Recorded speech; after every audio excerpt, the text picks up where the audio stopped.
अस्सलाम वालेकुम dear students. आज हम पढ़ रहे हैं रेप्टाइल्स के बारे में।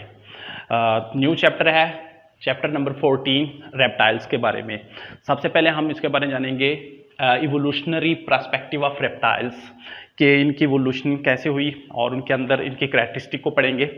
सबसे पहले reptile were the first vertebrate that possess amniote egg. Amniote egg ऐसा एग जिसकी प्रॉपर्टी की वजह से लैंड पर पहले जो लाइफ पॉसिबल हुई वो लाइफ लैंड के ऊपर वो इस एमनियोट एग की वजह से हुई। इससे पहले रेप्टाइल से पहले फिशीज थी। फिशीज में एमनियोटिक एग नहीं थे, वो नॉन एमनियोटिक एग थे। तो इस एमनियोटिक एग की वजह से इसे लैंड जैसे ड्राई कंडीशन में भी सपोर्ट मिली और उसे मतलब वो वहाँ पे महफूज रहे। यही वजह है कि रेप्टाइल्स यहाँ पे वजूद में आए। फिर इसी तरह रेप्टाइल से फिर बर्ड्स आए, बर्ड से फिर मैमल्स आए। तो ये सब किसकी वजह से है? एमनियोटिक एग की वजह से।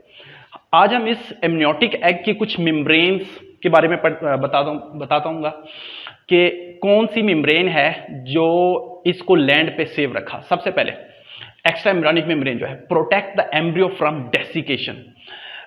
इसके पास इस तरह की मेम्ब्रेन है, जैसे कि ये 2-3 मेम्ब्रेन आप देख रहे हैं, जो इसे खुश्क होने से बचाती हैं। मींस आप देखें एक ऐसे इन्वायरमेंट में जब रेप्टाइल्स ने एग दिए तो वहां पे सनलाइट पड़े या फिर कोई ड्राई सीजन हो तो उससे उसके अंदर जो एम्ब्रियो है या फिर जो भी एल्बुमिन है उस पर कोई फर्क नहीं पड़ता और यॉक भी महफूज रहती है। दूसरी स्पोर्ट लाइक कुशन, उसे कुशन की तरह, तकिए की तरह एक सपोर्ट भी देता है, यानी इससे बचाव रखता है। काफ़ी अगर वजन या जोर थोड़ा सा पड़े तो उसको सह सकता है, as compare to non amniotic जितनी भी एग्स हैं वो इस तरह सपोर्ट नहीं करते। प्रमोट गैस ट्रांसपोर्ट, बर्ड्स और रेप्टाइल्स इनके एग्स के अंदर ये खूबी है कि ये गैस की ट्रांसपोर्ट भी देते हैं। एमनियोटिक एग की ये भी बड़ी प्रॉपर्टी है कि इसमें से गैसेज एक्सचेंज होती है और इजीली जो एम्ब्रियो होता है वो वहां पे सेव रहता है कई दिनों तक।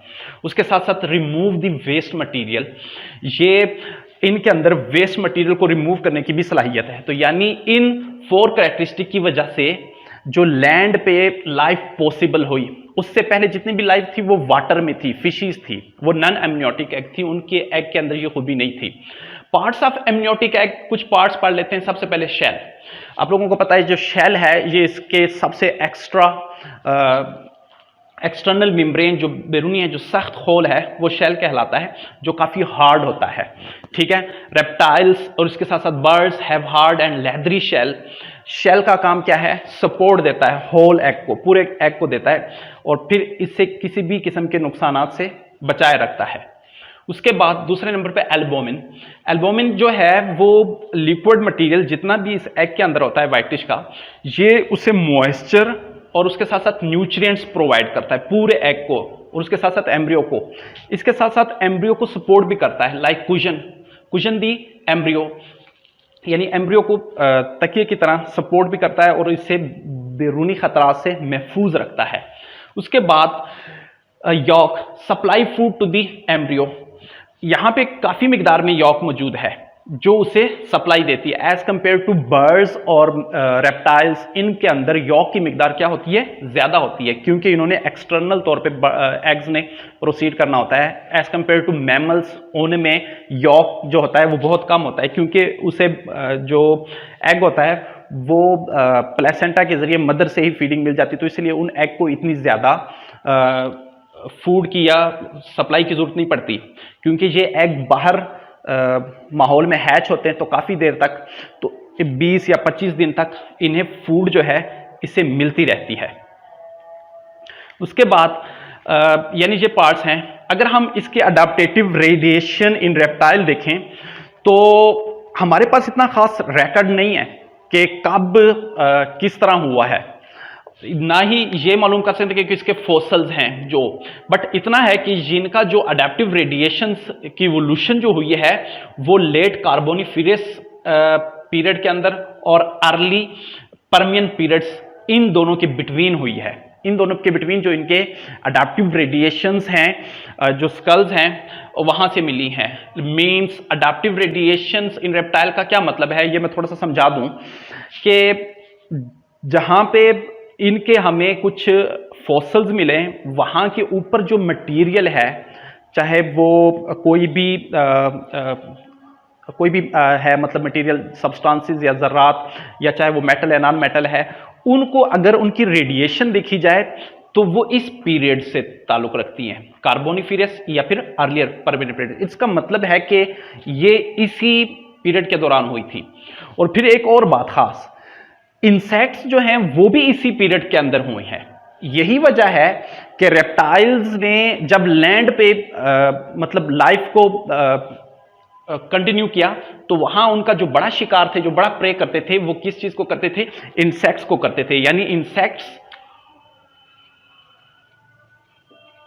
जो इंसेक्ट्स है वो भी सेम इसी दोनों पीरियड के बनते थे। फिर वो क्या करते थे, इनका शिकार करते थे, प्रे, और फिर इन्हीं को एज अ फूड के तौर पर इस्तेमाल करते थे। उसके बाद अगर हम देखें इनके ग्रुप्स देखें, तो हमारे पास ये सब क्लास एनेप्सिडा है। रेप्टाइल को 3 बड़े ग्रुप्स में तकसीम किया गया है।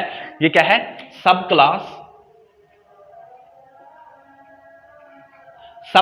एनेप्सिडा, और फिर डायप्सिडा और सिनेप्सिड्स। सब क्लास एनेप्सिडा क्या है, एन का मतलब है विदाउट,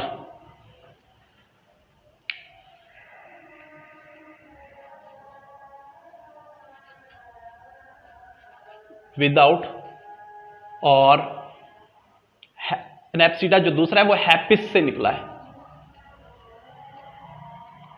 जिसके मीनिंग आर्च। ये जो हेड है आर्च टाइप जो दिया हुआ है, इससे रिलेटेड है। विदाउट क्या मतलब, ये ऐसे रेप्टाइल्स हैं जिनके पास जो है यहां पे टेम्पोरल फेनेस्ट्रा विदाउट है, यहां पे मौजूद नहीं है। बाकी जितने भी ग्रुप्स देखें आप, उनमें से टेम्पोरल फेनेस्ट्रा को वाज़िया तौर पे देख सकते हैं, किसी में 2 हैं, किसी में 1 है, तो इसके अंदर नहीं है।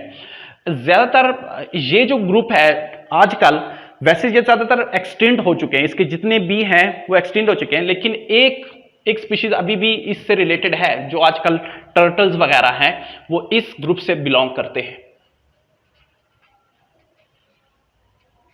वो इस एनेप्सिड्स से ही रिलेटेड होते हैं। उसके बाद अगर हम इसकी फॉसिल्स रिकॉर्ड या फंडामेंटल स्कल्स एवोल्यूशन देखें, तो वो हमें 2000 मिलियन ईयर पहले इनका शेल और स्कल की जो फंडामेंटल स्केल है तब मिला था, उस 2000 मिलियन ईयर पहले। और अगर हम इसकी फॉसिल्स रिकॉर्ड जो पीछे से यानी लाइनेटिक लाइनेज देखें, तो लाइनेटिक लाइनेज इनकी हमें 245 मिलियन ईयर अगो पहले मिला था। कहां पे, साउथ अफ्रीका में। उसके बाद जो दूसरा ग्रुप है वो डैप्सिडा है। डैप्सिडा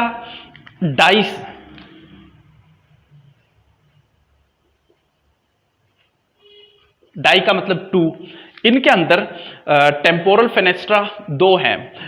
ये टेम्पोरल फेनेस्ट्रा क्या है, टेम्पोरल फेनेस्ट्रा दरअसल इस पे बहुत ज्यादा बहस हुई कि why there is a fenestra in this skull. ये जो एक होलो आपको होल मिल रहा है, इसका क्या फंक्शन है, अभी तक इस खास नहीं है, लेकिन इसका कुछ फंक्शन तो ये है, एक तो इससे स्कल जो है वो बहुत लाइट हो जाता है, दूसरी यहां पे जो बहुत ज्यादा मसल्स हैं वो इजीली ग्रो कर सकते हैं, एक्सटेंड हो सकते हैं मसल्स वगैरह, पैसेज ऑफ एयर्स भी हो सकती है। और उसके साथ साथ दूसरी यहाँ पे जो ह्यूमन के अंदर है या फिर मैमल्स में ज़्यादातर यहाँ से स्पाइनल कार्ड जो है वो एक्सटेंड हुआ है, तो इनका ज़्यादातर यही फंक्शन है। अगर हम डैप्सिडा में देखें तो इसके अंदर 2 टेम्पोरल फेनेस्ट्रा मिले हैं, इसके अंदर 2 होते हैं। अगर इस ग्रुप को भी मजीद सब डिवाइड किया जाए सब ग्रुप्स में, तो हमारे पास 2 मजीद ग्रुप्स आते हैं, एक लेपिडोसूरिया है और उसके साथ आर्कोसूरिया है। लेपिडोसूरिया जो ज्यादातर आजकल जितने भी लिजर्ड्स हैं या फिर स्नेक्स हैं या फिर स्नेक्स और लिजर्ड्स ज्यादातर इस ग्रुप से बिलोंग करते हैं। क्या, स्नेक और लिजर्ड्स, वो ज्यादातर इस ग्रुप से बिलोंग करते हैं, लेपिडोसोरिया से। और उसके साथ जो एक और है आर्कोसोरिया, ये ग्रुप ज्यादातर, इसके भी जितने भी स्पीशीज हैं काफी एक्सटेंड हो गए, लेकिन ये ग्रुप डायनासोर इस ग्रुप से क्या कहते हैं। आजकल जो इस ग्रुप्स की जो स्पीशीज हैं वो ज्यादातर इन द फॉर्म ऑफ हम कह सकते हैं क्रोकोडाइल, या फिर जो मॉडर्न बर्ड्स हैं वो जो हैं वो इससे आई हुई हैं। उसके बाद यानी बर्ड्स जो है, कह रहे हैं कि बर्ड्स की जो इवोल्यूशन है वो भी किससे हुई थी, रेप्टाइल से हुई थी। और रेप्टाइल के किस ग्रुप से, आर्कोसोरिया, इसी से हुई थी। उसके बाद जो थर्ड ग्रुप है सिनेप्सिड्स, व्हाट मीन बाय सिनेप्सिड, कहां से लिखा है, सिन से, it's mean and with one single dorsal opening. इसके अंदर सिंगल डॉर्सल ओपनिंग है। इसके भी जितने भी स्पीशीज हैं वो सब के सब एक्सटिंक्ट हो चुके हैं। कहा जाता है कि जितने भी मॉडर्न मैमल्स हैं या जितने भी मैमल्स आए हुए हैं वो सब के सब इस ग्रुप से बिलोंग करते हैं। यानी मैमल्स ज्यादातर इनका एवोल्यूशन इस जगह से होता है। तो ये था रेप्टाइल के बारे में, एवोल्यूशनरी प्रोस्पेक्टिव था जो हमने डिटेल से पढ़ा था। दोबारा देखें, जो रेप्टाइल का है वो क्या है, ये एमनियोटिक एग रखते हैं। एमनियोटिक एग की कुछ खूबियां हैं, जैसे कि protect the embryo from desiccation, खुश्क होने से बचाती हैं, यानी एम्ब्रियो को खुश्क नहीं होने देते, ड्राई नहीं होने देते। Spore like question, promote gas transport, remove the waste material, ये खूबियां हैं। उसके साथ साथ अगर हम इस एग की पार्ट्स की बात करें तो हमारे पास 3 बेसिक पार्ट्स जो हैं शेल, रेप्टाइल्स एंड बर्ड्स के अंदर ये हार्ड लेदरी शेल होता है एक, जो क्या करता है, प्रोटेक्ट करता है एम्ब्रियो को। उसके साथ एल्बुमिन मौजूद है जो मॉइस्चर और न्यूट्रिएंट्स देता है। इसके साथ साथ कुशन द एम्ब्रियो को एक तकिए की तरह सपोर्ट देता है। उसके बाद इसके अंदर एमनियोटिक एग की जो बड़ी खूबी है, इसके अंदर यॉक जो बहुत बड़ी मिकदार में पाया जाता है, क्या करता है, supply food to the embryo. उसके बाद अडेप्टिव रेडियो रेडिएशन, इसके बारे में हमने जिक्र किया था कि ये देखा गया है कि ये कब आए थे, लेट कार्बोनिफेरस या अर्ली पर्मियन पीरियड में। और इसी पीरियड के दौरान इंसेक्ट्स भी आए थे जो इन दोनों का क्या करते थे, प्रे करते थे, और इसी से इनको लाइफ को सपोर्ट मिली थी। 3 ग्रुप्स हैं, सब ग्रुप्स। जो क्लास है एनेप्सिडा है, और वो है विदाउट टेम्पोरल फेनेस्ट्रा, और फिर उसके बाद डायसिप्स, उसके अंदर 2 हैं, और सिनेप्सिड्स के अंदर क्या है, ओनली 1 है। ठीक है डियर स्टूडेंट, अगर आप लोगों को वीडियो पसंद आए तो लाइक और कमेंट कीजिएगा।